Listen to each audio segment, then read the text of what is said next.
Waalaikumsalam warahmatullahi wabarakatuh. Selamat malam, sugeng sehat dan selalu bahagia. Malam hari ini kita bertemu dalam keadaan sehat dan happy. Semoga apa yang kita bicarakan malam nanti menjadi suatu amal bagi kita semua.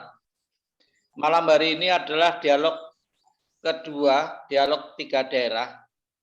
Yang saya aturkan selamat datang kepada Prof. Dr. Suwardi Indrasworo. Malam, Prof. Selamat malam. Mana kita lihat dari kita ini?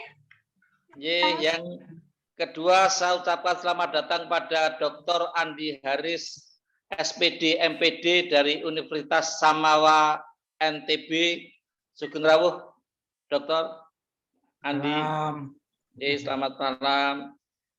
Selamat malam juga kepada Ibu Dada Suhaida, MPD, dosen IKIP PGRI dari Pontianak. Coba, enggak ada sih kelihatan Mama. Coba. Pencet apa Selamat malam Ibu. Selamat malam. Selamat dengar suara saya Pak.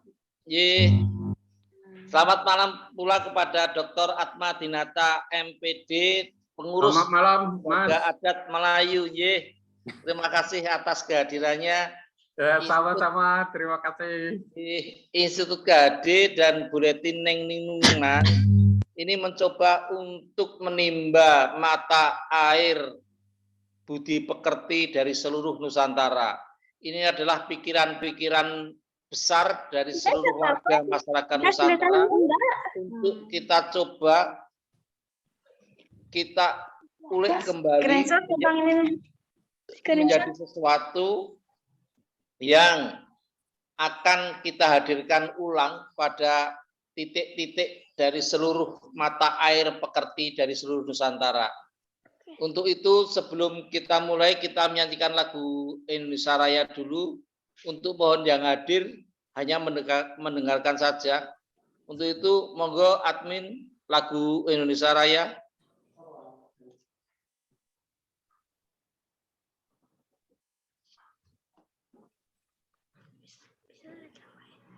Mana coba lihatnya? Ada Mama di situ, enggak ada sih. Sebentar admin sedang menyiapkan.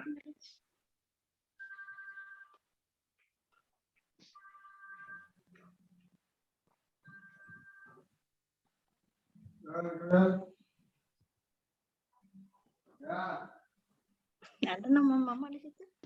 Kelihatan.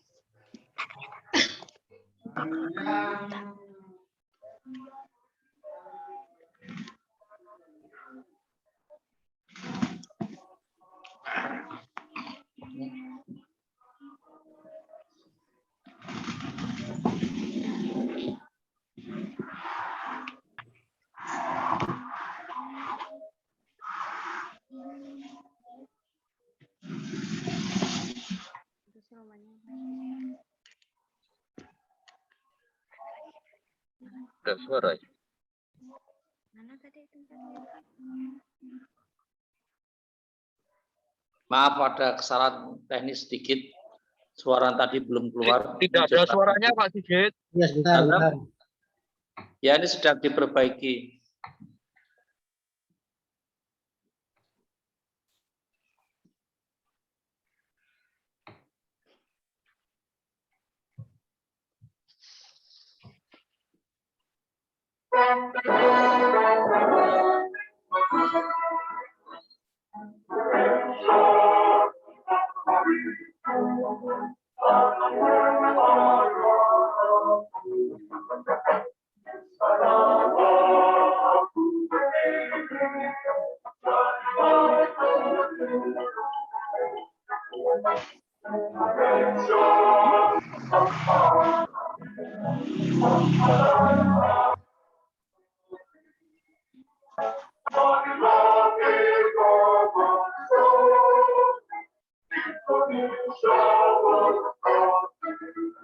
Siapa kita tinggal ini kan das kelihatan.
Ya, terima kasih. Sebelum kita mulai pula, kita berdoa bersama menurut agama dan keyakinan kita masing-masing agar apa yang kita malam hari ini diberkahi dan diridhoi oleh Tuhan Yang Maha Esa. Berdoa mulai.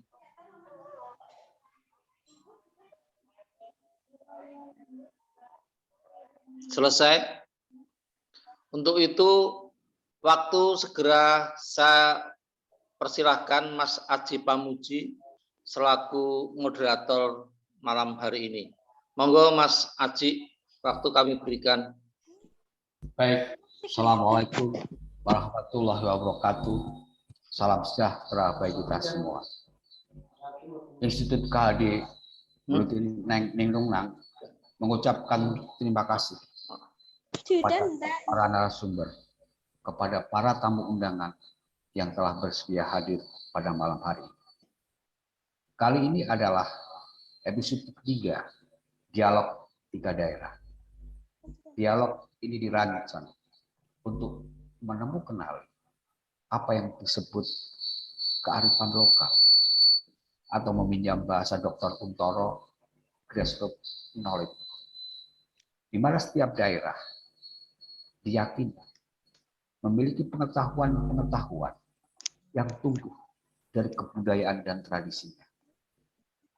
Dialog tiga daerah ini akan memunculkan bagaimana budi pekerti bisa tumbuh di tiap daerah dan bisa menjadi penunjuk laku kehidupan masyarakatnya.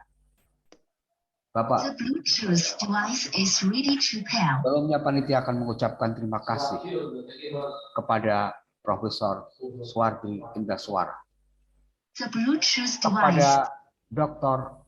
Andi Haris, SPD MPD dari Universitas Samawa, Nusa Tenggara Barat, kepada Ibu Dr. Dada Suhaida MPD, dosen IKIP PGRI Puntayana dari Kalimantan Barat, kepada Bapak Dr. Atmadinata MPD dari Lembaga Adat Melayu Kepulauan Riau. Kami yakin setiap daerah di Indonesia memiliki apa yang disebut budi pekerti. Dan kita berada di Indonesia dengan berbagai daerah itu, di mana setiap daerah memiliki budi pekerti untuk mengatur dirinya. Sekali lagi, perbedaan-perbedaan itu menjadikan kita tetap Indonesia. Dialog tiga daerah ini mencoba untuk mengetahui, menggali, menemukan barangkali daerah-daerah itu punya cara sendiri untuk memperbaiki diri sendiri, untuk meningkatkan diri sendiri, sehingga tetap menjadi Indonesia. Untuk itu, sebelum dialog tiga daerah kita mulai, dengan segala hormat kepada Profesor Suwardi Indraswara untuk memberi sambutan dalam dialog tiga daerah pada malam hari ini. Kepada Profesor Dr. Suwardi Indraswara, dipersilahkan. Ya, terima kasih. Assalamualaikum warahmatullahi wabarakatuh. Waalaikumsalam. Salam sehat, salam waras, dan salam budaya pada para hadirin di ruang virtual ini.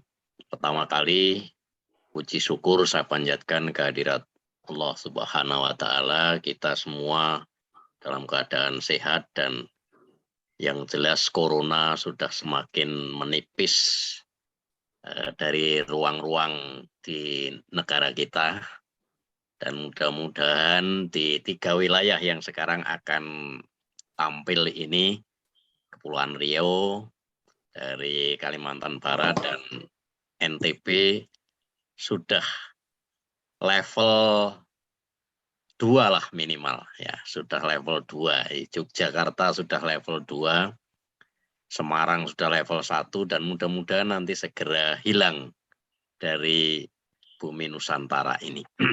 Baik, Bapak Ibu dan saudara-saudara sekalian, saya menyambut dengan antusias dan sangat menghormati kepada teman-teman yang terutama pada teman-teman pembicara dan juga mungkin dari seluruh Nusantara ini, yang kita akan menggali kearifan lokal dari masing-masing daerah. Saya yakin 3 daerah ini punya mutiara-mutiara yang bisa nanti kita ungkapkan, kita jadikan sebuah pilar kehidupan pada masa yang akan datang. 3 daerah ini kebetulan saya sudah pernah berkunjung semua, dari Kepulauan Riau, ada Pulau Penyengat dan seterusnya, lalu NTB, ada Danau Senggigi dan seterusnya. Kemudian juga yang tidak kalah menarik ini adalah Kalbar, ini ada garis Katulistiwa yang sering kita kunjungi dan saya sudah pernah berkunjung ke sana. Tentu itu akan memuat kearifan-kearifan lokal yang dalam bahasa yang agak umum kita sebut dengan budi pekerti. Mudah-mudahan nanti teman-teman nanti bisa memberikan sumbangan pemikiran dan sekaligus kita diskusi bersama apa sebenarnya yang ada di balik kearifan lokal dari 3 wilayah yang ada di Nusantara ini.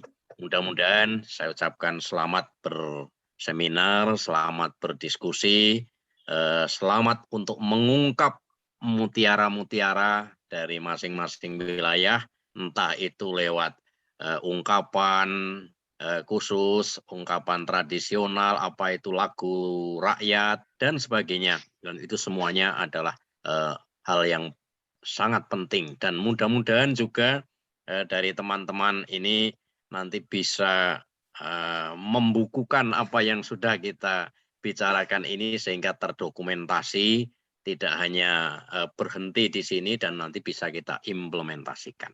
Saya kira itu.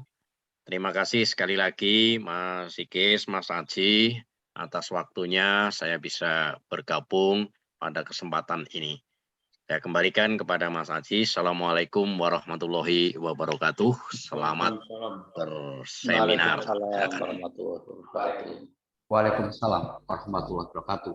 Terima kasih kepada Prof. Wardi Praswara yang telah membuka dialog 3 daerah pada malam hari ini.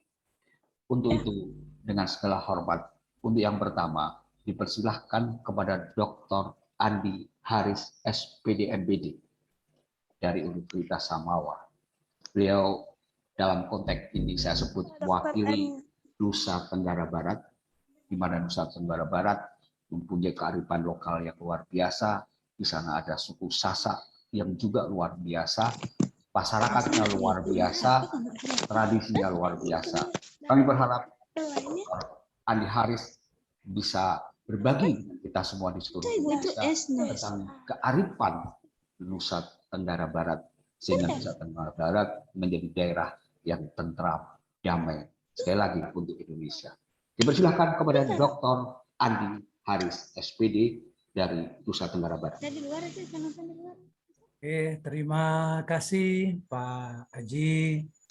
Yang saya hormati narasumber yang lain, Dr. Atma Dinata, kemudian juga Dr. Dada Suhaidi dari IKIP Pontianak, beserta dengan para pemikir lintas daerah yang akan kita melakukan sebuah dialog begitu pentingnya tentang budi pekerti.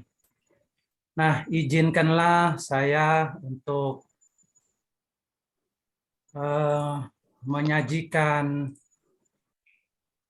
sebuah materi yang berkaitan dengan saya mengambil tema yang paling umum, bagaimana tentang pendidikan budi pekerti jika dikaitkan dengan secara nasional dan kearifan lokal. Bapak Ibu yang saya banggakan, terima kasih atas kesempatan yang telah diberikan kepada saya. Salam budaya, salam sehat, salam sejahtera buat kita semua. Amin. Semoga apa yang kita hadapi sekarang ini dapat hindari dan terselesaikan dengan bagus. Nah, untuk menyingkatkan waktu, saya akan membicarakan masalah tentang budi pekerti secara nasional, yang mana hampir di semua lintas pendidikan, baik dari tingkatan dasar sampai dengan perguruan tinggi, bahkan juga tidak menutup kemungkinan juga di dalam pendidikan keluarga juga sering terjadi hal-hal yang tidak kita inginkan selama ini. Nah, fenomena-fenomena yang saat ini yang sering terjadi, yang pertama itu terjadinya perkelahian baik pada tingkat dasar, menengah, bahkan sampai dengan pendidikan tinggi. Kemudian yang terjadi juga pada peserta didik kita, pada generasi Z kita ini adalah ada rasanya kepedulian terhadap orang lain itu sangat kurang sekali. Ditambah lagi dengan perilaku tidak sopan terhadap guru dan orang tua juga sangat kurang. Serta gaya hidup konsumeristik yang tidak sesuai dengan akhlak budaya ketimuran kita. Ini beberapa pandangan, lalu juga ada beberapa pandangan yang lain bahwa fenomena-fenomena yang terjadi saat ini berkaitan dengan budi pekerti. Yang pertama itu sering terjadinya yang namanya asusila, baik pada tingkat anak-anak sampai dengan yang tua pun juga ini sering terjadi. Nah, yang kedua sering terjadinya yang namanya kekerasan, narkotika, tawuran, bahkan bullying itu sering terjadi. Bahkan yang sering terjadi di dalam pendidikan kita bahwa ada kecenderungan bahwa guru itu gengsi bercengkrama dengan siswa pada zaman ini. Entah itu apa yang terjadi. Nah, namun saya akan mengutip sedikit beberapa tentang definisi karena saya berbicara masalah tentang budi pekerti secara nasional. Sebenarnya budi pekerti ini adalah sebuah program pendidikan di sekolah, baik itu di masyarakat, di rumah, yang bertujuan tidak ada lain adalah untuk mengembangkan watak atau tabiat siswa kita dengan cara menghayati nilai-nilai dan keyakinan masyarakat sebagai kekuatan moral dalam hubungannya melalui kejujuran, dapat dipercaya, disiplin, dan kerjasama. Tentu yang menekankan pada ranah afektif tanpa meninggalkan ranah-ranah yang lain seperti kognitif dan ranah psikomotoriknya. Bahkan di dalam catatan sejarah pernah disampaikan oleh Ki Hajar Dewantara bahwa budi pekerti itu adalah pendidikan usaha kebudayaan yang mana dapat memberikan bimbingan dalam hidup, tumbuhnya jiwa raga anak agar dalam kodrat pribadinya serta pengaruh lingkungannya, sehingga mereka memperoleh kemajuan lahir batin menuju ke arah adab kemanusiaan. Nah, jika kita mengacu pada model tadi, Ki Hajar Dewantara, maka secara eksplisit kriterianya itu akan mengandung ada 6 unsur. Yang pertama, tentu berbicara masalah tentang pendidikan kebebasan. Lewat Mas Menteri sekarang ini sering didengungkan yang namanya Merdeka Belajar, baik pada tingkatan dasar sampai dengan perguruan tinggi. Yang mana kita harus bebas, bukan dalam artian bebas dalam arti yang kita maknai sekarang ini. Kemudian juga dikenal dengan pendidikan kemanusiaan yang sangat menekankan tentang humanis. Bahkan yang humanis inilah yang hampir di semua level pendidikan ini jarang sekali dijadikan sebuah model pembelajaran. Kemudian yang ketiga menyangkut masalah tentang spiritual, ini juga hanya berlaku pada hari Jumat atau pada hari-hari tertentu, untuk memberikan semacam akhlak pengisian yang berkaitan dengan pendidikan spiritual itu. Ditambah lagi dengan pendidikan budi pekerti. Nah, yang hampir di semua mata pelajaran budi pekerti ini selalu dan jarang diberikan kepada peserta didik kita.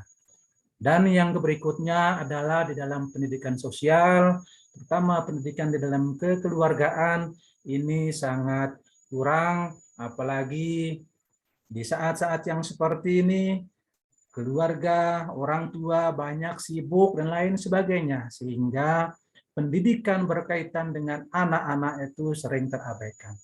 Ditambah lagi dengan pendidikan kepemimpinan yang sangat kurang sekali, yang mana seorang guru bisa diteladani, bisa dicontohi, sekaligus bisa mendorong generasi-generasi muda untuk mengikutinya.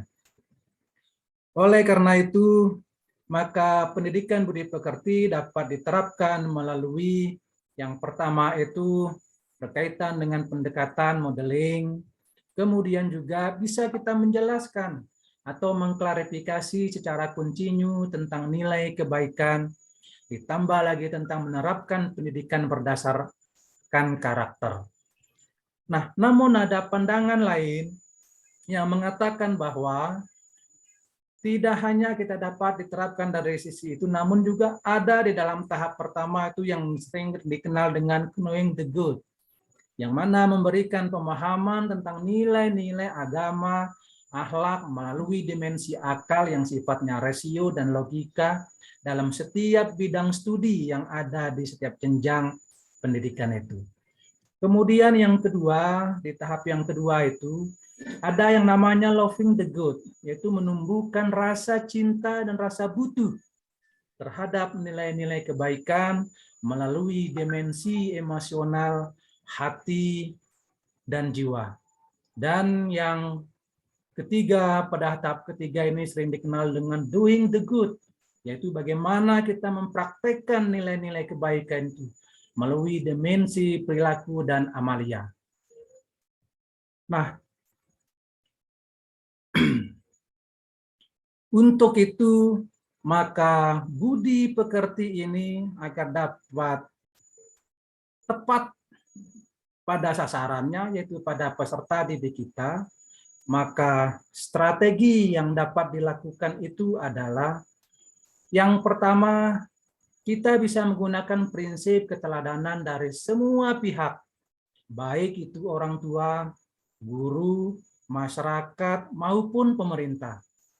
Dan yang kedua, kita bisa menggunakan prinsip rutinitas dalam semua aspek kehidupan, bukan hanya pada saat-saat tertentu saja.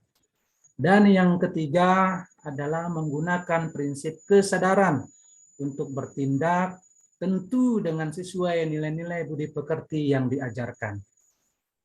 Berkaitan dengan budi pekerti secara nasional, maka Nusa Tenggara Barat, Provinsi Nusa Tenggara Barat yang terdiri dari 2 pulau, yaitu Pulau Lombok dan Pulau Sumbawa, yang mana di dalam 2 pulau itu didiami oleh suku yang sangat terbesar itu adalah suku Sasak, kemudian juga suku Umbojo yang ada di Pulau Sumbawa, dan yang ketiga itu adalah etnis Samawa sendiri yang ada di Pulau Sumbawa juga, termasuk juga dengan etnis-etnis yang tersebar di pesisir Pulau-Pulau Sumbawa. Di dalam pendidikan budi pekerti, kearifan lokal yang kita miliki khususnya di dalam etnis Samawa itu sering dikenal dengan istilah itu ngaji ngetan.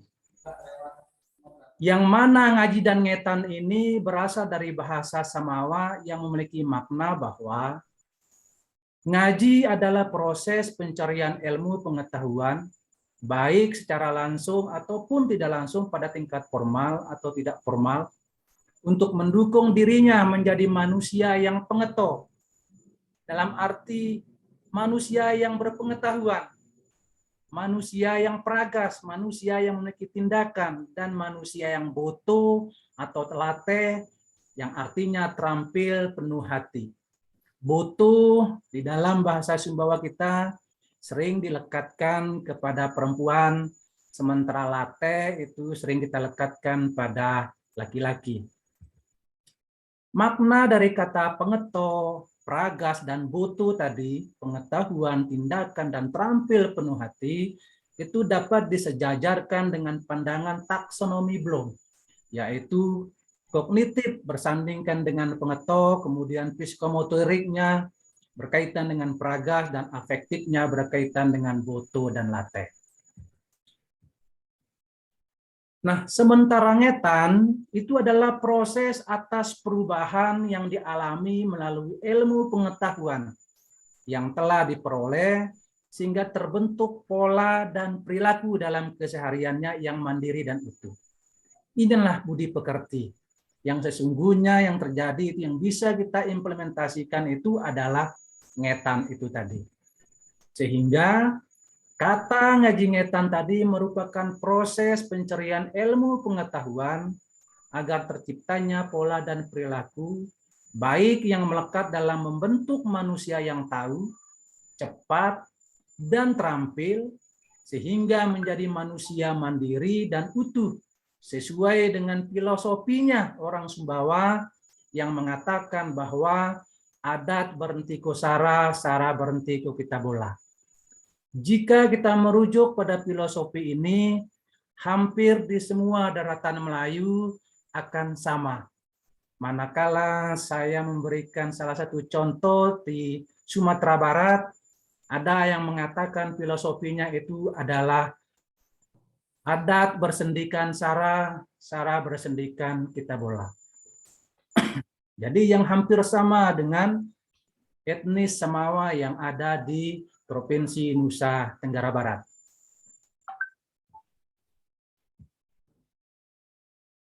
Nah, ngaji ngetan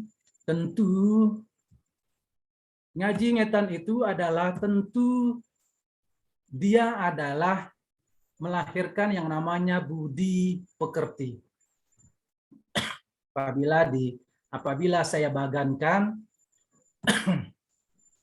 nah, dan ngaji ngetan itu akan bersumber dari adat berhenti ku sara, sara berhenti ku kita bola. Mas moderator, tolong mengangkat Pak Andi scroll-nya itu. Pak Andi, apakah slide-nya bisa dijalankan? Oke. Slide Pak Andi dijalankan Pak Andi, biar tamu bisa juga mengikuti sambil membaca, saya kira. Apakah ini sudah dilihat, Pak? Sudah, tetapi tidak berjalan. Oh, tidak berjalan. Ya. Oh, di saya ini berjalan ini, Pak. Oke. Ya, barangkali ada teknis. Mohon maaf para tamu yang hadir. Ya. Kita dengarkan aja Pak Andi.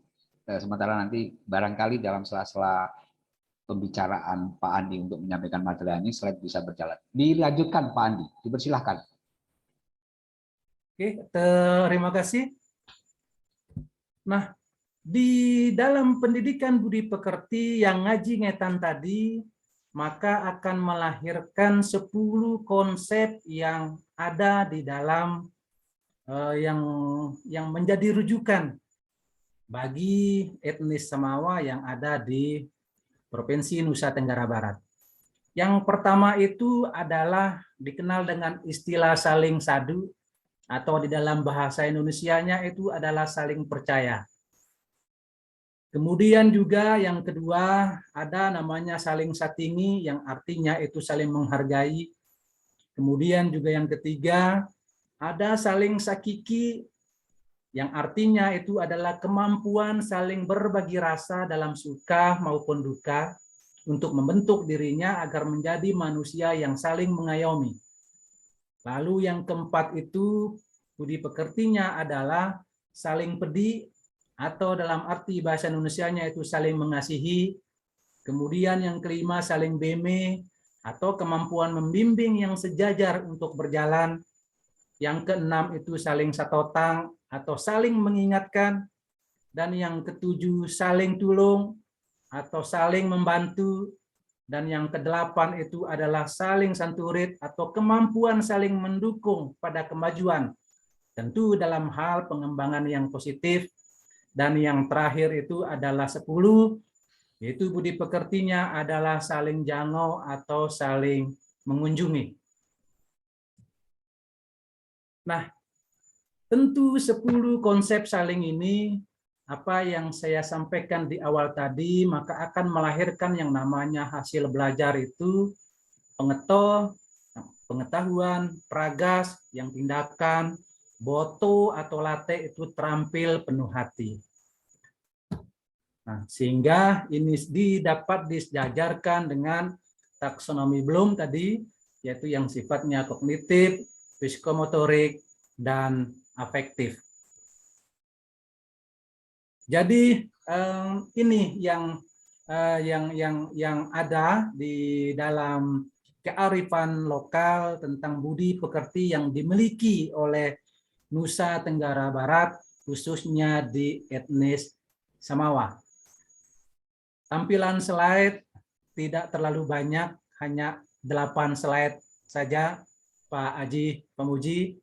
Mungkin lebih banyak nanti kita akan berdiskusi bagaimana implementasinya dan lain sebagainya.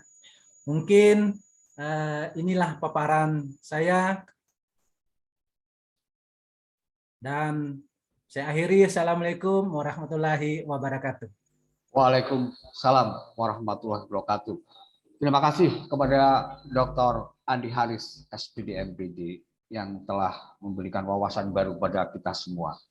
Beliau mencoba memadukan antara taksonomi Bloom yang disebut modern itu dengan apa yang dimiliki oleh masyarakat Nusa Tenggara Barat yang disebut ngaji dan ngetan. Jangan-jangan taksonomi Bloom itu meniru ngaji dan ngetan. Dan saya kira ngaji dan ngetan lebih duluan tua daripada temuan dari taksonomi Bloom. Mungkin itu, sehingga mestinya kita lebih percaya diri menjadi bangsa yang besar. Dengan beberapa temuan-temuan yang telah dimunculkan oleh nenek moyang kita. Faktanya, Nusa Tenggara Barat punya istilah ngaji dan ngetan. Bagaimana pencarian ilmu pengetahuan itu harus dilakukan. Sehingga dalam pencarian itu ada 10 hal yang isinya saling semua. Saling menghargai, saling membantu, saling membimbing. Saya kira ini adalah kearifan yang luar biasa. Dan saya yakin ini mendahului oleh yang diberikan oleh taksonomi Bloom. Baik, terima kasih Dr. Andi Haris yang telah memberi wawasan pada kita semua dengan istilah ngaji dan ngetan. Untuk yang selanjutnya, kami persilahkan kepada Ibu Dr. Dada Suhaida MPD dari IKIP PKRI Pontianak, maksud saya, Kalimantan Barat. Dipersilahkan Ibu Dr. Dada Suhaida. Terima kasih Bapak pembawa acara. Slide-nya Pak Andi belum keluar ya Pak ya? Pak Andi, slide-nya bisa dikeluarkan dulu. Oh ya.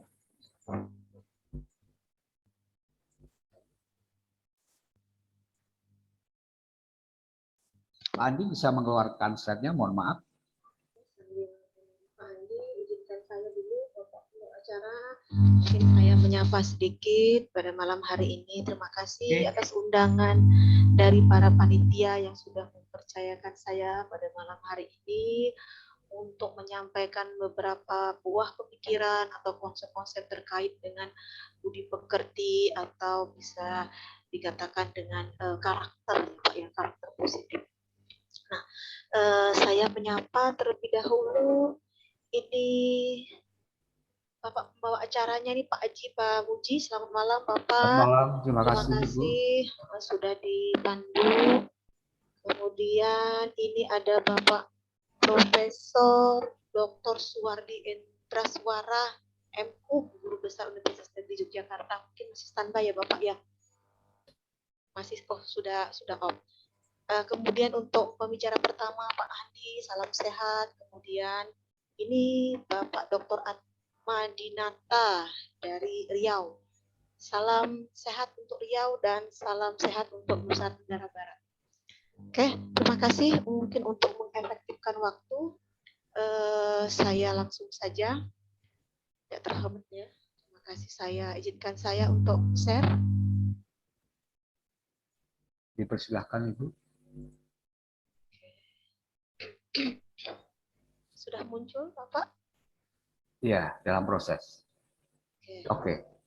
Sudah Ibu. Nah, Bapak, Ibu peserta webinar yang dirahmati Allah Subhanahu wa taala pada hari ini, izinkan saya menyampaikan beberapa hasil buah pemikiran.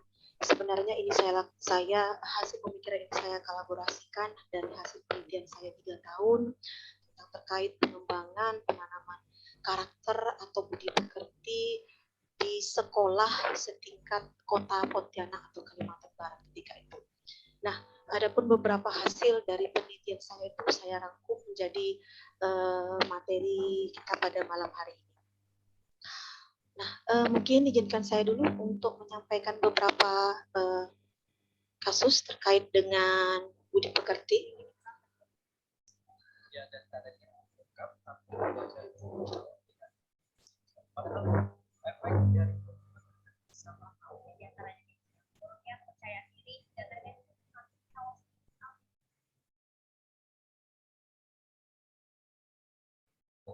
Atau yang dalam bahasa Indonesia serupa dengan istilah bukan berpisahkan. Jadi berlaku sebagai langkah reaktif untuk saja namun kerap kali perilaku ini malah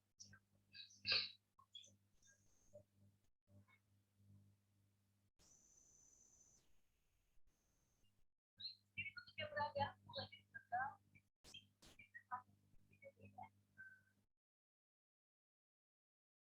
bentuknya kepercayaan diri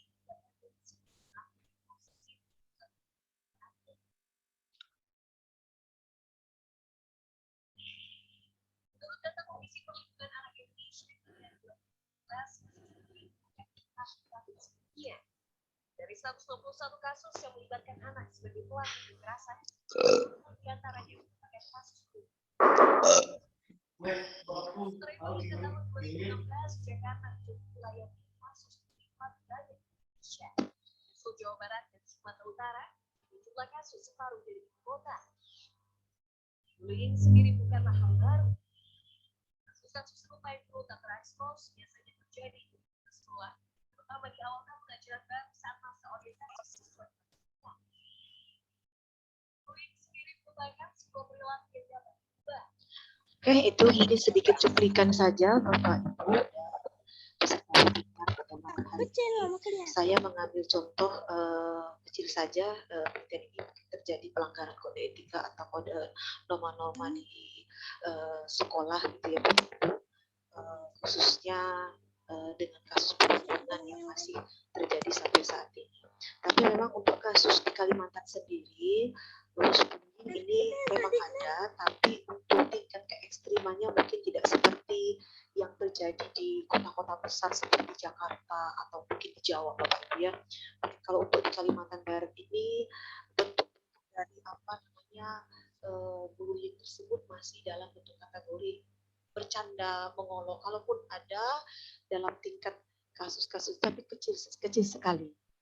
Paling yang sering terjadi pelanggaran itu mungkin etika saja, mungkin sopan santun dan sejenisnya. Tapi untuk tawuran dan segala macamnya, alhamdulillah di Kalimantan Barat dalam kondisi sekarang kasus tersebut sangat kecil sekali terjadi.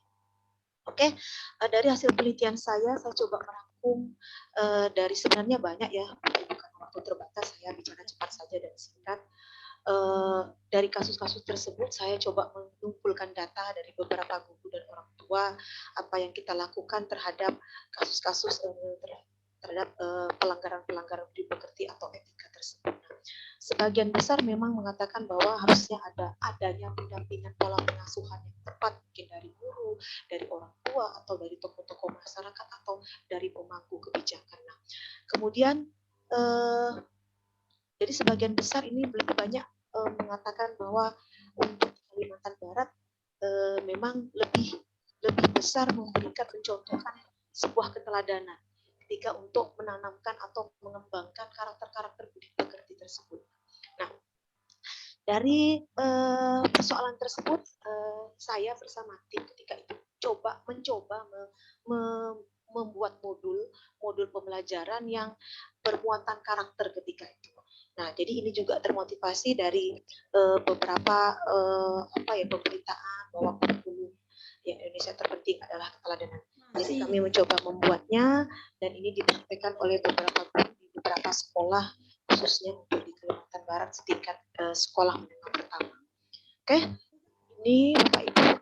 Jadi dalam penerapan keteladanan budi pekerti tersebut di situ berperan ada 4 aspek, di mana aspek tersebut ada mengapa, kapan, apa, bagaimana, dan di mana, serta siapa.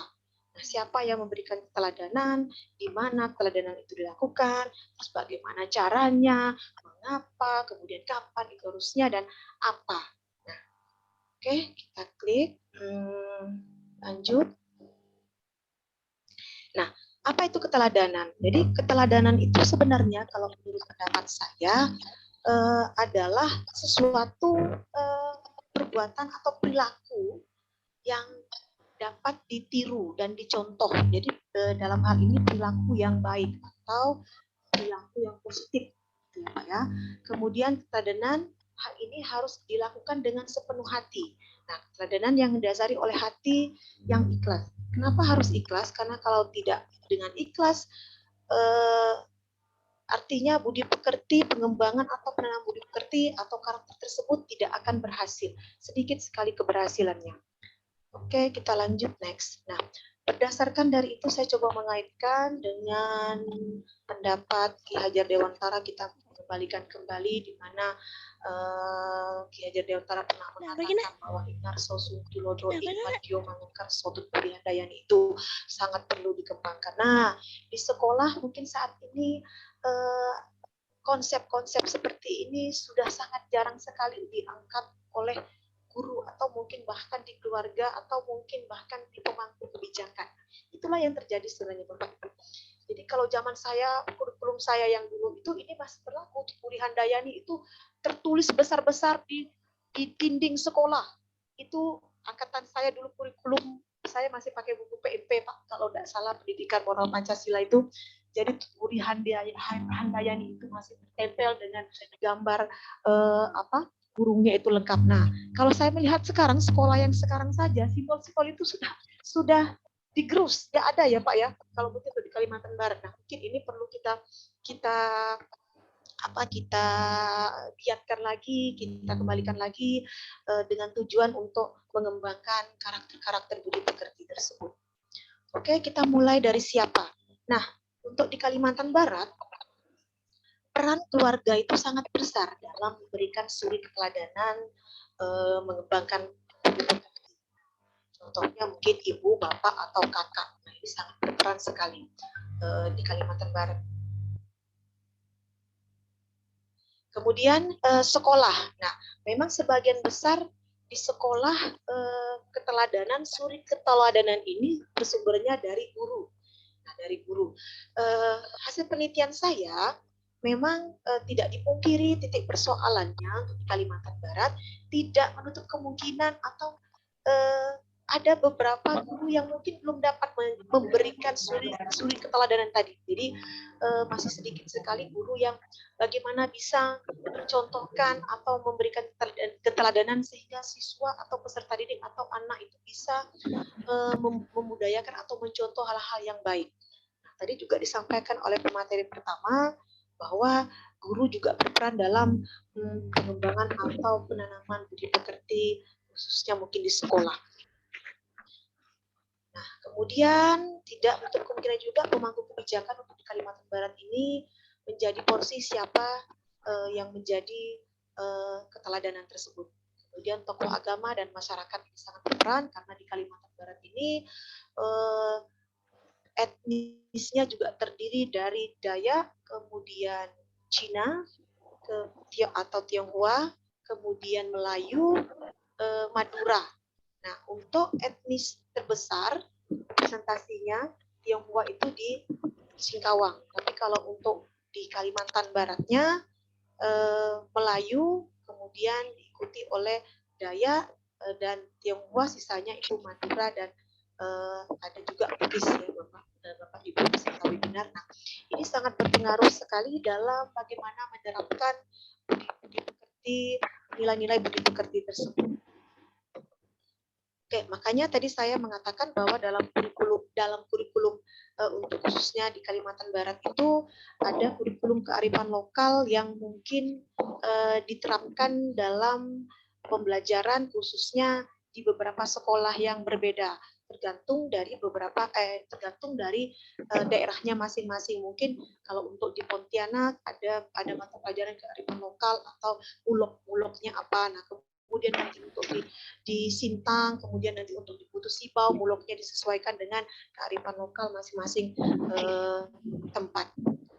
Oke, kemudian lanjut. Nah, kapan sebenarnya budi pekerti ini tidak hanya di sekolah saja, tapi bagaimana guru, keluarga, dan siapa yang berperan di dalam pencontohan atau pemberian suri teladan tersebut dapat mencontohkan bahwa perbuatan budi pekerti itu dapat dilakukan di mana saja, tidak melihat waktu, misalnya hanya di sekolah saja. Nah, ternyata di beberapa waktu misalnya tempat itu bisa berlaku atau diterapkan etika sesuai dengan tempat dan kondisi di mana kita berada. Ini contohnya mungkin di sekolah, di kampus, kemudian atau mungkin di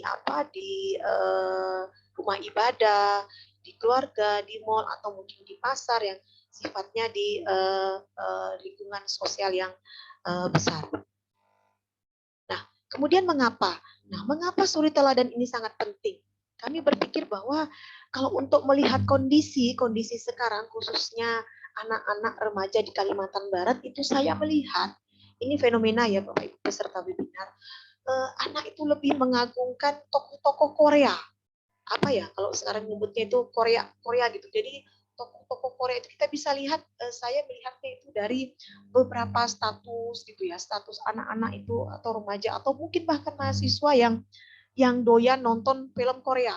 Nah, padahal misalnya kalau memang keluarga, adanya kerjasama antara sekolah, keluarga dengan pemangku kebijakan dan tokoh-tokoh yang dipercayakan, kita bisa mengedolakan sosok Rasulullah sebenarnya. Nah, ini yang saya melihat dalam kurikulum pendidikan untuk di Kalimantan Barat tidak tersentuh, di mana sebenarnya sosok-sosok budi pekerti itu bisa kita contohkan dengan Rasulullah sebagai suri teladan bagi anak-anak kita.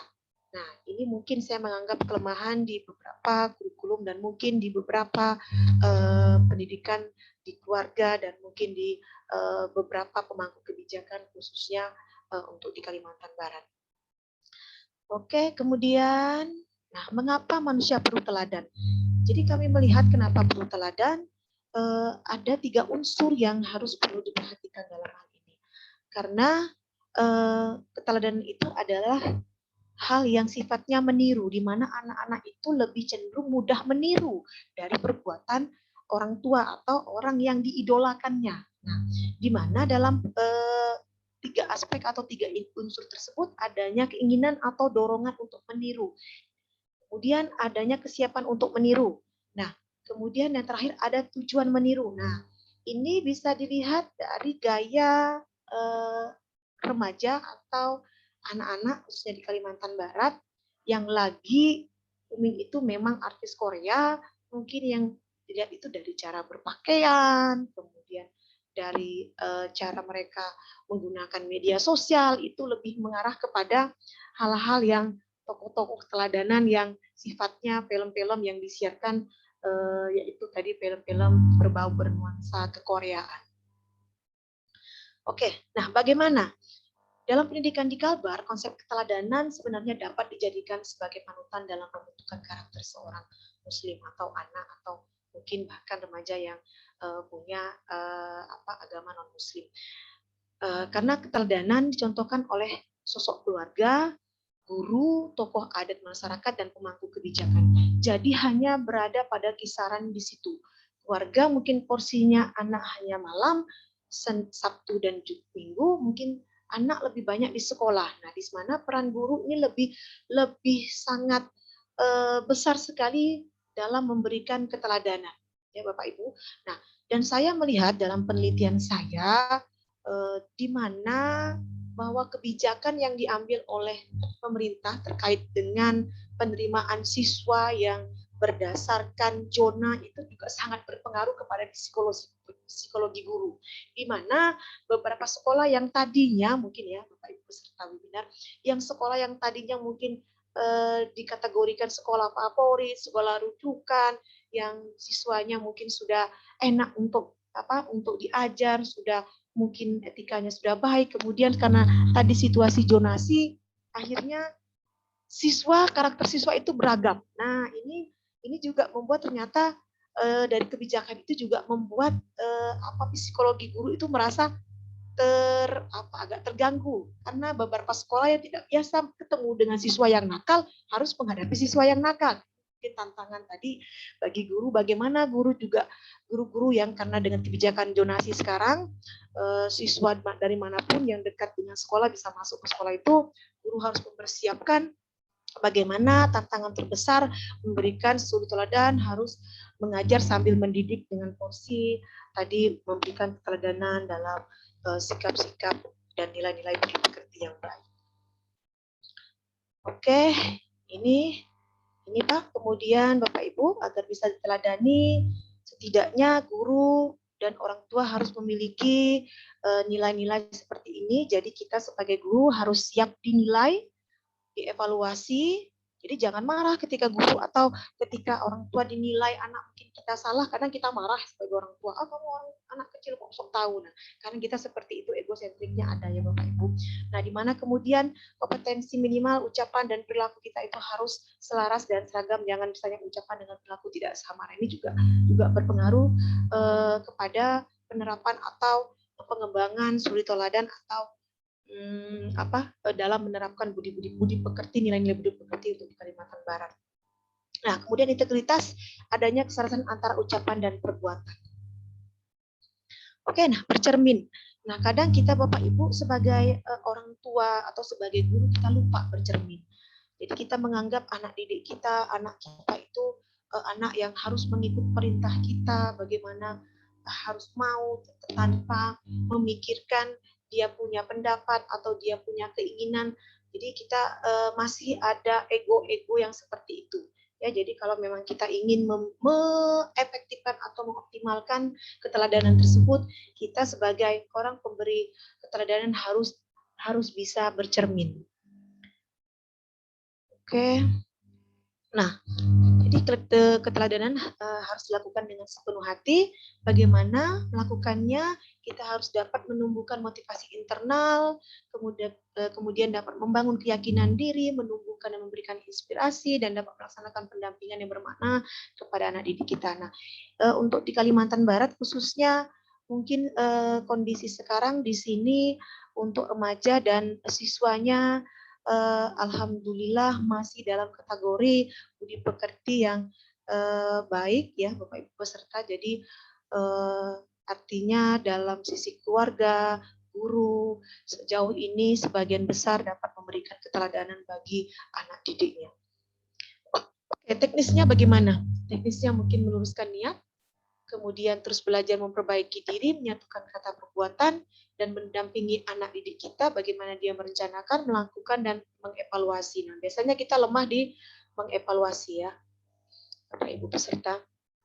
Nah, ini mungkin siapa tadi? Nah, di sini ada guru, bagaimana dia mengajarkan ilmu dan mendidik, kemudian orang tua, kemudian ada pembina ruqyah untuk menata jiwa, kemudian teknologi juga tidak lepas dari media-media yang disiarkan. Pada saat ini menurut saya bukan tugas dalam menerapkan budi pekerti atau memberikan keteladanan dalam budi pekerti, bukan hanya saja tugas tokoh agama, bukan saja tugas tokoh masyarakat, bukan hanya saja tugas guru dan keluarga, tapi juga tugas pemerintah bagaimana mereka mengelola, memanage media sehingga media itu bisa menjadi sumber informasi yang positif bagi bagi remaja dan bagi anak didik kita, sehingga informasi yang disampaikan itu dapat dicontoh. Nah, saya melihat Waktunya, Ibu. Kenapa? Oh iya, terima kasih. Waktunya, Ibu. Oh iya, waktu ya. Oh, sedikit lagi, Pak. Nah, saya melihat bahwa siaran media di televisi itu memang sedikit sekali yang menampilkan acara-acara yang menunjukkan keteladanan. Nah, disinilah pentingnya bagaimana peran kita untuk mengkritisi pemangku kebijakan khususnya bagaimana suri toladan ini bukan hanya menjadi tanggung jawab kita, tapi menjadi tanggung jawab pemangku kebijakan juga, khususnya di teknologi informasi. Oke, Bapak Ibu, mungkin itu yang bisa saya sampaikan. Jadi untuk dari Kalimantan Barat ini dalam pengembangan budi pekerti masih menggunakan keteladanan dari orang tua, kemudian keluarga, tokoh agama, masyarakat, kebijakan, dan mungkin teman-teman terdekat. Oke, mungkin itu yang dapat saya sampaikan. Lebih dan kurangnya terima kasih kepada panitia. Saya kembalikan lagi kepada pembawa acara. Assalamualaikum warahmatullahi wabarakatuh. Selamat malam, salam sejahtera. Waalaikumsalam. Waalaikumsalam warahmatullahi wabarakatuh. Terima kasih Ibu Dr. Dada Suhaida yang memaparkan berdasarkan riset yang beliau lakukan. Dan ada ilustrasi yang menurut saya membuat semua kita miris bahwa itu terjadi di lingkungan sekolah, yang seharusnya sekolah menjadi bagian penting. Bagaimana budi pekerti itu menjadi mata pelajaran yang substansial. Tapi faktanya, ilustrasi menunjukkan terjadi berbagai permasalahan di lingkungan sekolah. Saya kira ini PR kita semua. Terima kasih Ibu Dada Suhaida. Untuk selanjutnya, kami persilahkan kepada yang terhormat Dr. Atmadinata dari Lembaga Adat Melayu Kepulauan Riau. Dipersilahkan Dr. Atmadinata. Terima kasih, Mas. Bismillahirrahmanirrahim. Assalamualaikum warahmatullahi wabarakatuh. Waalaikumsalam warahmatullahi wabarakatuh. Selamat malam, salam sehat sejahtera untuk kita semua. Terima kasih yang tulus ikhlas saya haturkan keharibaan panitia pelaksana penyelenggara kegiatan dialog 3 daerah ini telah pun berkenan meminta kami menjadi salah satu narasumber tentang dialog 3 daerah mengambil tema budi pekerti atau pendidikan budi pekerti. Terima kasih Mas Pamuji, yang saya hormati Profesor Suwardi, Dr. Andi Haris, dan Dr. Dada Suhaida, dan Bapak Ibu peserta yang lain. Saya mohon maaf, saya tidak terbayang bahwa dan tidak mengira dialog ini disertakan dengan paparan PPT PowerPoint seperti narasumber pertama dan kedua tadi. Saya mengira semacam ELC gitu. Jadi mohon maaf, saya tidak sertakan paparan. Mudah-mudahan saya bisa kirimkan di lain masa. Masalah budi pekerti dan ataupun pendidikan budi pekerti selama manusia masih ada di muka bumi ini, maka hal ehwal tentang budi pekerti dan pendidikan budi pekerti sepanjang itulah tetap ada. Dan sepanjang itu juga nanti dialog tentang budi pekerti dan pendidikan budi pekerti akan ada. Diskusi tentang pendidikan budi pekerti, tentang budi pekerti terus akan dilaksanakan. Karena akhir dari pendidikan budi pekerti dan budi pekerti itu akhirnya kehidupan manusia di muka bumi ini. Karena sesungguhnya yang berbudi itu adalah manusia, yang berpekerti itu manusia, atau yang berbudi pekerti, beretika, berakhlak itu adalah manusia sebagai khalifah di bumi ini. Jadi oleh karena itu pendidikan budi pekerti ini menjadi semakin penting dan suatu keharusan, menjadi suatu keharusan. Karena bukankah kita ini di Indonesia ini tidak hanya menjadikan, bukan hanya peserta didik ya, bahkan seluruh anak bangsa, seluruh warga negara ini tidak hanya cerdas secara intelektual, tetapi juga cerdas secara spiritual, cerdas secara emosional, cerdas secara sosial. Dan bahkan beberapa penelitian jurnal belasan tahun yang lalu, orang-orang yang berhasil itu 80% orang-orang yang cerdas secara emosional. Yang berhasil, yang cerdas secara intelektual itu hanya sekitaran 20% saja. Oleh karena itu, sekali lagi kecerdasan emosional, spiritual, sosial yang menyangkut pada aspek budi pekerti, akhlak mulia, etika, ya, sopan santun, begini, inilah yang paling penting. Ya, oleh karena itu di samping kita ini ingin mengharapkan anak-anak bangsa, warga negara ini cerdas, juga harus berbudi pekerti, harus bersopan santun, beretika, berbudi pekerti halus, bertingkah laku halus, hai putra negeri, begitu kan? Bagi orang-orang Melayu,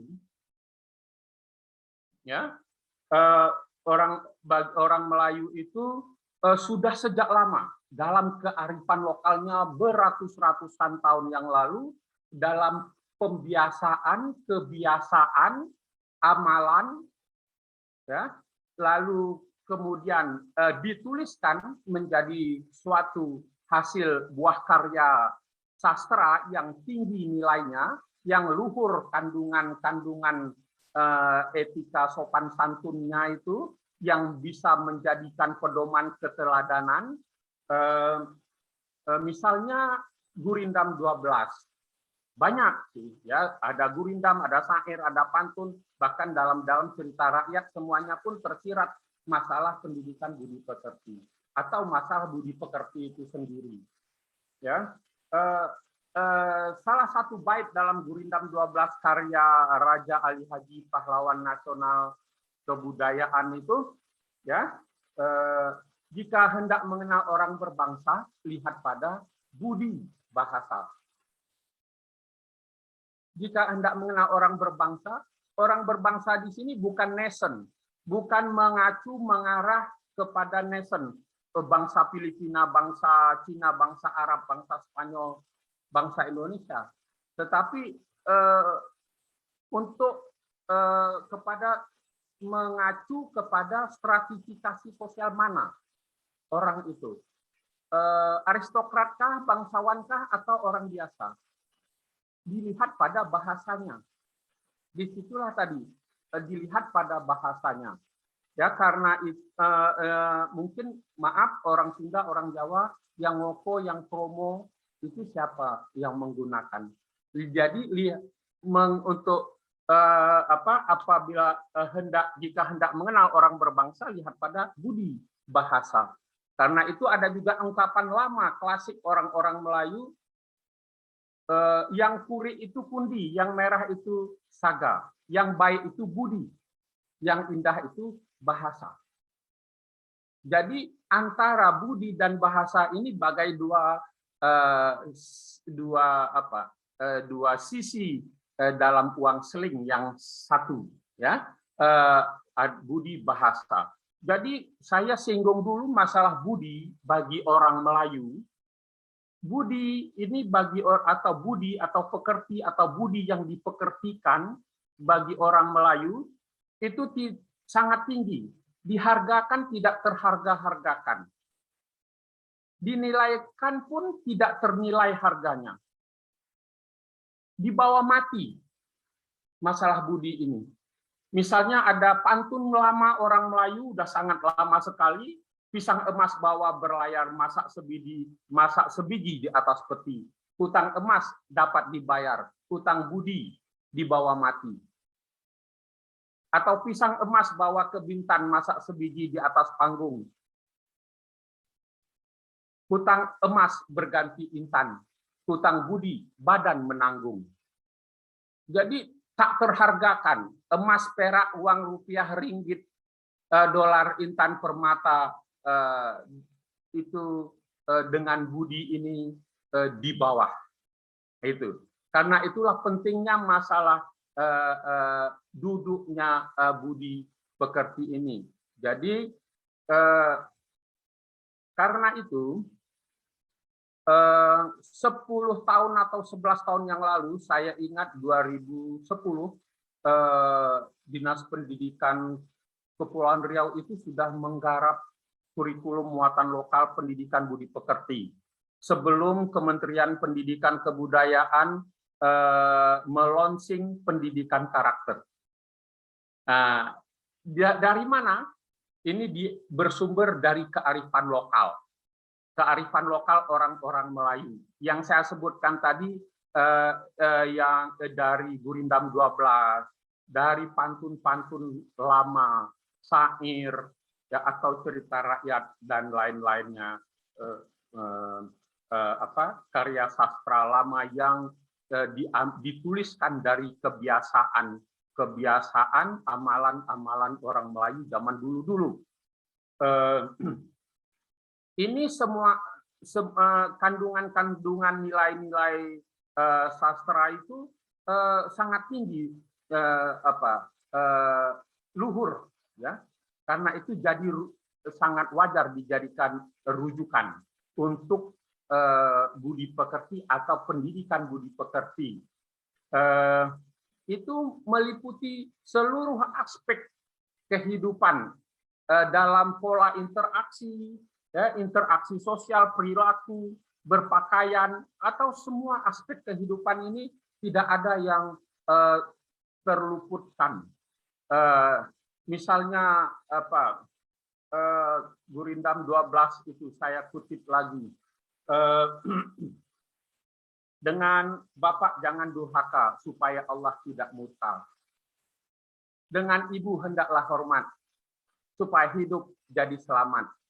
Dengan anak janganlah lalai supaya boleh naik ke tengah balai. Apabila anak tidak dilatih, sudah besar, bapaknya letih.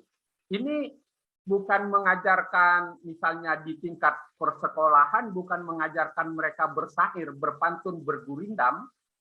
Di samping mengajarkan gitu, ini ditelaah, dinukil lagi, didalami apa kandungan makna-makna, pesan-pesan luhur dari ungkapan-ungkapan itu. Nah, ini untuk mendalami ini. Maka oleh karena itu, yang saya sebut tadi, masalah saya tidak membatasi pada peserta didik saja, karena ada anak-anak usia sekolah yang masih menjadi peserta didik, duduk di bangku persekolahan, sudah memahami masalah budi pekerti, etika, sopan santun ini dari orang yang sudah berusia lebih tinggi di atasnya. Jadi dari aspek ini, orang yang bisa jadi orang yang sudah tua atau lebih tinggi usianya daripada anak sekolahan belum memahami, belum pemahamannya dan perwujudannya dalam keseharian lebih jelek dari anak-anak usia sekolah. Artinya pembiasaan-pembiasaan di sekolah atau di rumah tangga anak usia sekolah ada yang lebih baik daripada orang itu. Jadi dari orang-orang yang berusia lebih tinggi di atasnya. Jadi tidak mesti orang tua pemahaman akan budi pekerti, akan sopan santun, etika, akhlak lebih baik. Saya pikir tidak mesti seperti itu. Ya, Oleh karena itu, ini masalah budi pekerti ini kita harus kenakan kepada seluruh komponen bangsa ini. Ya, bukan anak-anak usia sekolah saja. Walaupun anak usia sekolah itu sejak dini bagaikan bambu yang masih lembut, mudah dilentur dengan pembiasaan keteladanan yang disebut Ibu Dada Suhaida tadi, masih lebih gampang ya membentuk mereka untuk pembiasaan, memberikan keteladanan, nilai-nilai luhur supaya mereka bertingkah laku halus, berbudi pekerti, bersopan santun tadi, ya itu di orang Melayu di Kepulauan Riau khususnya, misalnya untuk apa menuntut ilmu, ya ini bukan saya buat. Ini yang ungkapan lama dalam syair. Misalnya, wahai Ananda cahaya mata, ilmu dituntut menjadi pelita, supaya menjauh gelap gulita. Semoga kelak hidupmu bahagia. Wahai Ananda harapan bunda, tuntutlah ilmu selagi muda.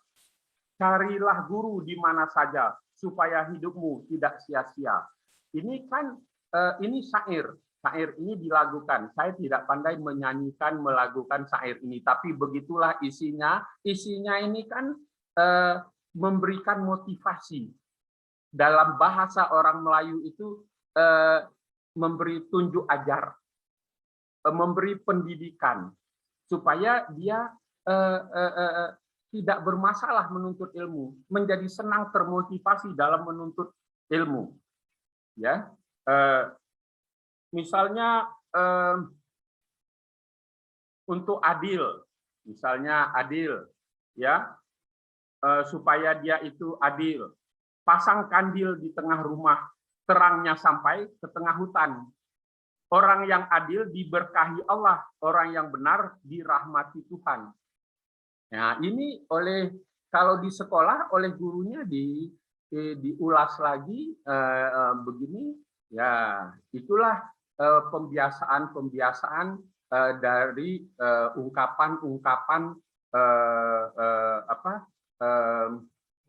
ungkapan dari kearifan lokal itu. Bukan saja saya sampaikan tadi untuk orang tua, ya, untuk menuntut ilmu, kejujuran, tanggung jawab, untuk lingkungan,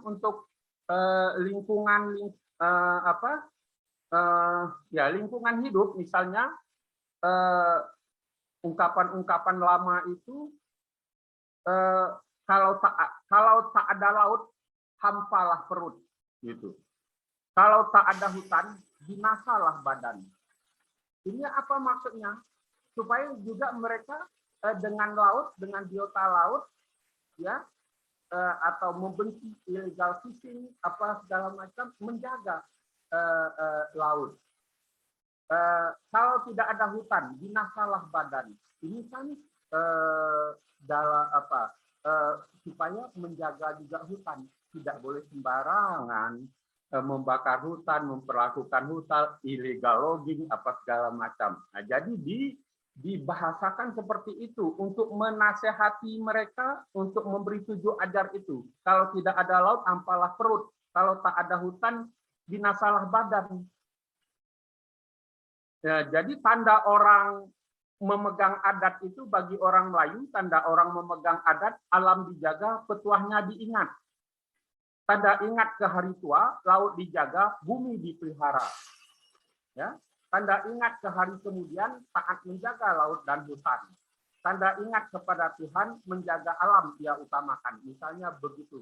Nah, ini diantara beberapa ungkapan-ungkapan dari kearifan lokal orang-orang Melayu yang dapat saya sampaikan pada kesempatan ini. Mungkin saya cukupkan sekian, kita lanjutkan dengan diskusi barangkali. Terima kasih, mohon maaf. Assalamualaikum warahmatullahi wabarakatuh. Waalaikumsalam warahmatullahi wabarakatuh. Terima kasih Dr. Atmadinata dari Melayu, tepatnya tokoh adat Melayu saya sebut. Masyarakat Melayu adalah masyarakat yang sangat akrab dengan syair dan pantun. Raja Ali Haji setidaknya mengubah yang disebut Kurinab 12. Banyak petuah di dalam Kurinab itu. Permasalahannya adalah bagaimana memaknai dari isi petuah-petuah itu. Sehingga pantun dan syair tidak hanya disairkan atau dipantunkan, tapi bisa merasuk dalam sikap dan perilaku manusia, khususnya untuk membangun manusia Indonesia yang lebih baik lagi.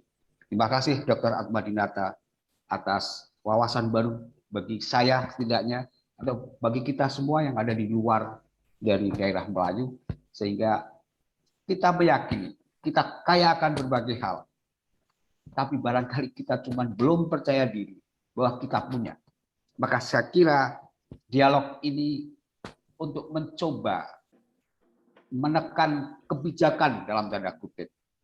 Mengingatkan kembali pada pemangku kebijakan.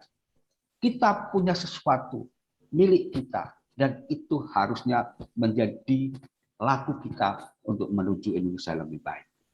Ada waktu 10 menit saya kira sebelum masuk jam 9. Dipersilahkan kepada para tamu undangan untuk bertanya. Dipersilahkan. Ada yang melambaikan tangan, di sini ada Redmi, ya. Dipersilahkan yang melambaikan tangan, mau bertanya kepada siapa?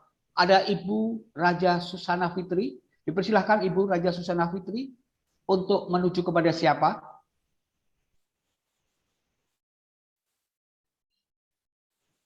Baik, selamat malam. Assalamualaikum warahmatullahi wabarakatuh. Waalaikumsalam. Perkenalkan, saya Raja Susana Fitri dari Kepulauan Riau. Mungkin saya ingin menambahkan sedikit apa yang disampaikan oleh rekan saya Dr. Atmadinata, dan juga saya mungkin berbagi sedikit tentang bagaimana konsep budi, ya, selama budi pekerti. Selama ini kita mengambil konsep misalnya Ki Hajar Dewantara dan lain-lain. Sebenarnya konsep budi pekerti itu juga sudah diperkenalkan oleh Raja Ali Haji, ya, tokoh yang kita sebut-sebut tadi sebagai tokoh kebanggaan dari Melayu. Salah satu buku karangan beliau yang berjudul Kitab Pengetahuan Bahasa, yaitu sebuah kamus monolingual bahasa Melayu, ya, menjelaskan apa itu konsep budi menurut orang Melayu. Bahwa budi itu memuliakan manusia, mencegah dari jalan yang salah. Kemudian lagi, budi itu adalah cahaya yang terang benderang. Budi itu ada di dalam hati dan cahayanya terus memancar naik dan mengendalikan otak sehingga dapat membedakan yang salah dan yang benar. Kemudian lagi, budi itu menjelma dalam perilaku atau pekerti. Itulah budi pekerti. Jadi konsep budi pekerti yang ditulis oleh Raja Ali Haji dengan setelah itu mengimplementasikan dalam karya-karya beliau yang lain. Raja Ali Haji juga menjelaskan tentang konsep budi pekerti itu menurutnya, karena memiliki budilah manusia memperoleh kemuliaan. Itu yang terpenting. Sedangkan salah satu mungkin dari sekian banyak karya-karya beliau seperti yang disebutkan oleh Dr. Atmadinata tadi, Gurindam 12 yang keseluruhan dari pasal-pasal Gurindam 12 itu sebuah implementasi dari konsep budi pekerti itu sendiri. Misalnya bagaimana cara berlemah lembut, ya ada pasal yang menjelaskan tentang itu. Bagaimana pentingnya ilmu, berkata jujur, disiplin. Misalnya saya contohkan tentang pentingnya ilmu. Simpanan yang indah ialah ilmu yang memberi faedah. Jika hendak mengenal orang yang berilmu, bertanya dan belajar, tidaklah jemu. Dan keseluruhan dari isi dari Gurindam 12 itu. Jadi sekali lagi saya ingin memperkenalkan konsep pemikiran Raja Ali Haji tentang budi pekerti itu. Mungkin sekian, terima kasih Pak Haji Pamuji. Sekian dari saya. Assalamualaikum warahmatullahi wabarakatuh. Waalaikumsalam warahmatullahi wabarakatuh. Terima kasih Ibu Raja Susana Fitri. Beliau menekankan bahwa konsep Raja Ali Haji saya kira secara keseluruhan untuk membangun manusia seutuhnya. Maka budi menurut Ibu Raja Susana Fitri mengutip dari Raja Ali Haji adalah memuliakan manusia. Kata memuliakan manusia ini saya kira menjadi bagian terpenting dalam kehidupan di mana saja kita berada. Terima kasih Ibu Raja Susana Fitri yang telah memberikan wawasan baru lagi kepada kita semua. Para tamu undangan ada yang mau bertanya, dipersilahkan. Dipersilahkan kalau ada yang mau bertanya. Di laman chat itu ada kayaknya Bapak untuk Bapak Andi kayaknya ya. Bapak Andi ya. Bisa menanggapi Andi Haris. Nah, dari Surya Akidah. Oke. Perkenalkan, ini untuk Bapak Andi Haris. Ya. Kita berharap Bapak Andi Haris masih ada di tempat ini. Ya, masih ada. Baik, saya akan mencoba membaca. Perkenalkan, saya Surya. Akidah dari penggiat literasi Kabupaten Sumbawa. Mohon izin ingin bertanya kepada pemateri, dalam hal ini Dr. Andi Haris, melihat materi beliau sampaikan dengan bagikan lewat kolom chat. Bagaimana strategi jitu agar pendidikan budi pekerti yang beliau sampaikan tadi bisa masuk ke kurikulum pendidikan. Saya akan mencoba menyingkat. Pak Dr. Andi Haris, ini ada pertanyaan. Bagaimana caranya apa yang disampaikan Bapak Andi bisa masuk ke dalam kurikulum pendidikan? Dipersilakan Bapak Dr. Andi Haris. Oke, terima kasih banyak atas pertanyaan yang disampaikan kepada saya.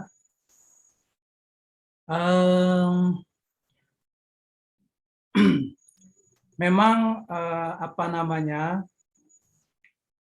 di dalam penerapannya tentang budi pekerti tadi agar bisa masuk ke dalam muatan lokal, tentu ada kerjasama semua lapisan masyarakat, baik itu adalah lembaga adatnya, kemudian juga dinas pendidikannya, kemudian pemerintah setempatnya. Sehingga saya ambil contoh di tahun 2017 di Nusa Tenggara Barat, tepatnya di etnis Sumbawa, itu sudah dikeluarkan perbubnya, peraturan bupatinya, yang mana bahwa kearifan lokal ini yang adat bersendikan sara bersendikan Kitabullah ini adalah bisa kita implementasikan di dalam muatan lokal. Karena apa? Karena di dalam nilai-nilai leluhur tadi itu adalah ada 10 konsep saling yang harus dimiliki oleh anak-anak kita, maupun dimiliki oleh Bapak, Ibu guru yang ada di semua jenjang pendidikan. Mungkin saya bisa menganalogikan ada salah satu kalau menurut Pak Dr. Atmadinata tadi, bahwa ada gurindam atau puisi dan lain sebagainya, bahkan kami di Sumbawa juga ada yang namanya istilah itu dalam bentuk lawas, atau mungkin saya bisa memaparkan. Bisa dilihat, Bu, Pak? Bisa. Oke. Nah, jadi ada beberapa contoh di dalam budi pekerti itu, bahwa masyarakat di Sumbawa karena berbagai macam etnis yang ada, budaya yang ada, bahasa yang ada, maka itu tercermin di dalam budi pekerti yang diajarkan melalui muatan lokal. Ketika tadi berkaitan dengan saling satingi, yang artinya itu saling menghargai, kemudian juga saling sadu, salah contohnya itu adalah saling percaya, maka ada semacam lawas di kita yang mengatakan bahwa mana tahu barang kayu, lamentosis nyamanate nansi sana prana.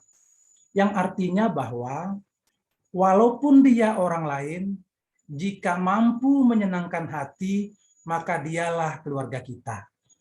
Hal ini tercermin di dalam perilaku budaya etnis yang ada di Sumbawa. Jika di provinsi lain atau di tempat lain bahwa tidak ada orang luar sebagai pemimpin, maka di Sumbawa adalah memberikan ruang kepada orang luar untuk memimpin orang-orang yang ada di Sumbawa. Sepanjang pemimpin itu tadi tidak menyalahi aturan, kemudian budaya-budaya yang sudah melekat sebagai nilai-nilai leluhur yang ada di Nusa Tenggara Barat. Ini salah satu contoh, bahkan juga ketika di dalam penerapannya itu bahwa untuk menghindari sebuah perselisihan, ada namanya budi pekerti kita yang dalam arti itu saling satotan atau saling mengingatkan. Dan hal itu juga tertuang dalam bentuk lawas kita. Mana katangkas panglulu, lamin kayu tobentandin, rambasi godong baseli. Artinya, ketika patah di dahan, namun ranting tetap di kayu, maka daun tumbuh dengan lebat.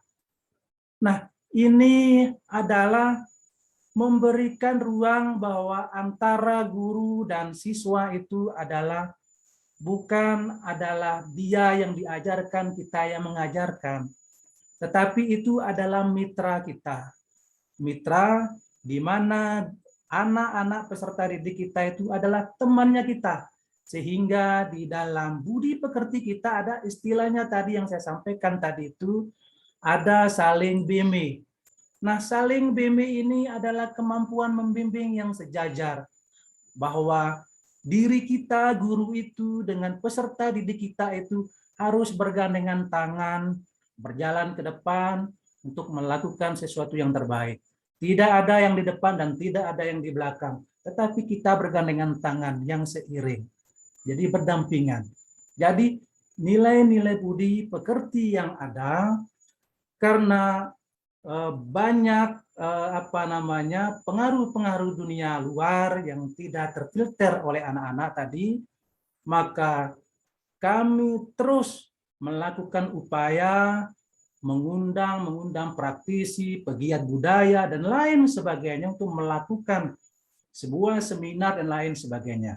Sehingga pada akhirnya di tahun 2017, pemerintah Kabupaten Sumbawa yang ada di Nusa Tenggara Barat mengeluarkan peraturan bupati yang mengharuskan nilai-nilai leluhur yang berkaitan dengan budi pekerti sehingga menjadi karakter yang ada dan melekat di anak-anak menjadi sebuah keharusan yang harus dipelajari pada tingkatan dasar dan menengah. Sehingga saya waktu itu diberikan kepercayaan untuk menulis sebuah buku tingkatan kelas 3, kelas 4, kelas 5, dan kelas 6 yang berkaitan dengan nilai-nilai karakter, nilai-nilai budi pekerti yang bisa dipelajari oleh anak-anak. Nah, mungkin itu adalah pengalaman kami di Sumbawa, bagaimana caranya mengimplementasikan hal itu. Tetapi kita berusaha, berupaya, kita membuat bukunya dulu, aturan mainnya dulu, sehingga ada payung hukum ketika materi-materi tadi itu diajar pada peserta didik kita. Itu pengalaman kami, Pak. Baik, terima Ya. kasih Dr. Andi Haris. Pada para pembicara yang terhormat, kepada para tamu undangan yang terhormat, saya tidak bisa menyimpulkan dari apa yang telah disampaikan para pemateri. Tetapi kita semua bisa yakin dan meyakini bahwa setiap tempat, setiap daerah yang ada di Indonesia memiliki kearifan yang luar biasa dalam menata kehidupan masyarakatnya. Sekali lagi, dialog 3 daerah mencoba menemukan apa-apa yang ada di daerah-daerah itu sehingga menjadi kekayaan Indonesia dan kita menjadi percaya sebagai bangsa yang besar, bangsa yang percaya diri dengan yang kita miliki. Terima kasih kepada yang terhormat Dr. Andi Haris SPD, kepada Ibu Dr. Lida Suhaida MPD, kepada Bapak Dr. Atma Dinata MPD, dan kepada seluruh tamu undangan yang hadir pada malam hari ini. Tidak lupa kami juga mengucapkan terima kasih kepada Profesor Suwardi Indraswara. Semoga dialog yang kita adakan ini merupakan ikhtiar bagi kita semua untuk menuju Indonesia lebih baik. Saya Pak Muji Raharjo, mohon maaf apabila banyak kata yang kurang berkenan di hati Bapak Ibu semua. Assalamualaikum warahmatullahi wabarakatuh. Waalaikumsalam warahmatullahi wabarakatuh. Bapak Sigit Sugito. Ya, terima kasih Mas Aji Pamuji Raharjo. Alhamdulillah acara ini berjalan dengan lancar, baik, dan kita bisa membaca dan bisa melihat sendiri bahwa mata air Budi Pekerti itu ternyata di pelosok Nusantara sangat luar biasa. Ini adalah upaya kita untuk secara bersama-sama agar apa yang ditanyakan kepada Bapak Andi Haris, bahwa bagaimana ini nanti bisa masuk kurikulum. Ini salah satu upaya kita awal dari Geliat itu untuk bagaimana mewujudkan Budi Pekerti menjadi salah satu mata pendidikan di kurikulum Indonesia. Saya pikir nawaitu yang indah ini, niat baik ini moga-moga diridhoi oleh Tuhan Yang Maha Esa. Akhirul salam, jika salah saya mohon maaf. Terima kasih kepada semua narasumber. Ketemu lagi Selasa depan. Terima kasih. Wassalamualaikum warahmatullahi wabarakatuh. Waalaikumsalam warahmatullahi wabarakatuh. Terima kasih Pak Sigit. Terima kasih Pak Adi, Pak Atma, Bu Dada, terima kasih. Salam sehat semuanya. Salam kenal Pak Andi. Saya Bu Pak Andi. Sigit. Bu Dada. Pak Dr. Atma Dinata dari Riau. Pak Dinata, terima kasih. Jumpa lagi. Pak di sini juga ada Melayu, Pak. Ya, Iya. tahu saya sering ke Atma tadi Pontianak, Bu. lupa saya menyampaikan pantun, jadi saya tertantang Bu karena Pak Dr. Atma jadi tadi pakai pantun. Saya dulu Saya lupa mengeluarkan pantun saya. masih sekolah sering bolak-balik Pontianak, Bu. Oh iya ya, Pak.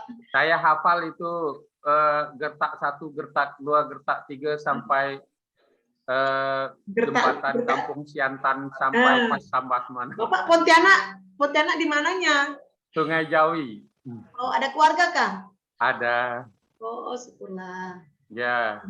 Ada di Gang Belibis, ada di Belibis Jeruju. itu. Belibis Jeruju itu. Itu, Sungai Jawi gertak itu. Pak Muji.